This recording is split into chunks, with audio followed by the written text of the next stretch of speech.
In addition to Jamie Hayter becoming the AEW World Women's Champion, MJF has done it.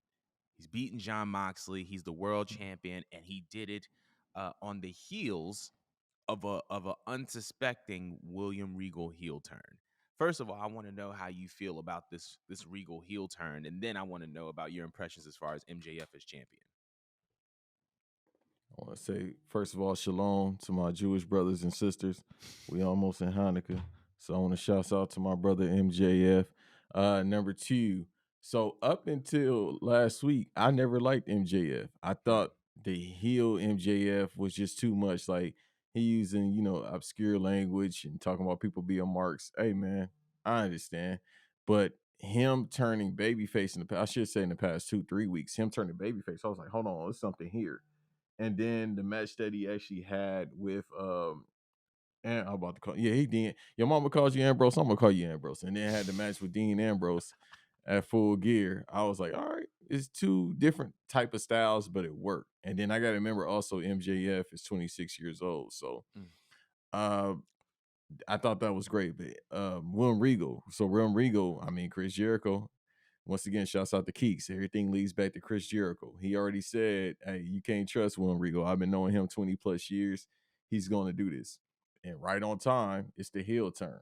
So it's long term booking, as they say at Public Enemies, and just overall in the business. So with uh the promo that MJF and William Regal had about a month or two ago, which is phenomenal promo, you had it quite easy, sunshine. Like when they had that promo, it was, an outlook to where we are going. So it's unfortunate. And then it's also showed because they were breaking up that faction. I don't think the faction was ever needed. I'm gonna still get one of them hoodies, but Same. I don't think it was needed, but it was great.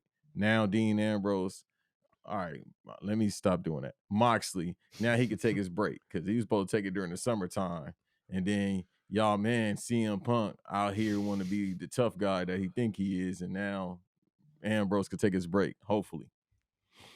Right. I fully agree with that. It's so funny though, because they were supposed to take that vacation. Mox was supposed to take his vacation, and then Renee got hired from AEW by AEW. So it was like, now can they go on vacation now? But that's another story for another day. As far as William Regal's heel turn, I think that it was so perfectly done. It was so perfectly done because I don't think that most people didn't expect it, right? Like Jericho had his little thing on commentary saying like you can't trust him. I've known him for X amount of years, but for the most part, people just assumed that Regal was siding with Jon Moxley, and that's just the way that it was going to be.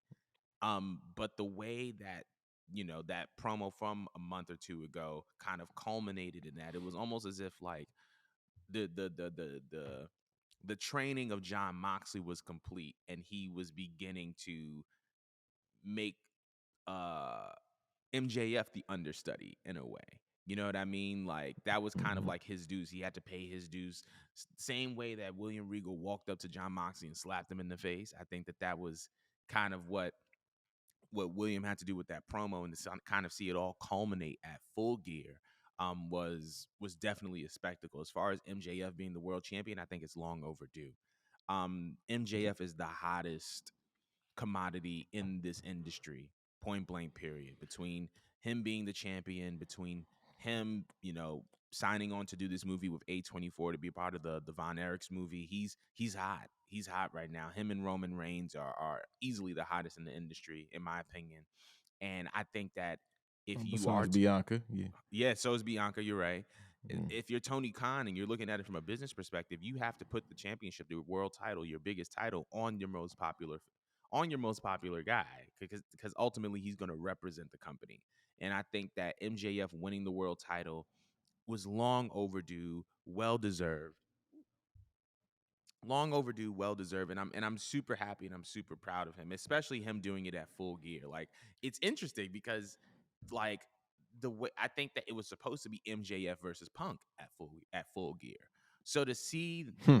so to see kind of like them being able to pivot successfully and still being able to tell an excellent story should show you how valuable one, Jon Moxley is, and two, William Regal and MJF are. But in this equation, MJF is the world champion now. So we have to, credit him as being the asset that he is. But for AEW to have the debacle that it did after All Out, and then be able to pivot into this story fully and make it just as compelling, just as exciting, and just as riveting, I think is something to something to commend them on. So shout outs to MJF, William Regal, and John Moxley for building an incredible story in light of such drama that was happening. But for the people at home, we want to know your opinions on All Out. So tell us how you feel in the comments. Let us know. Tweet at us, whatever the case may be. But we're moving on. So shortly after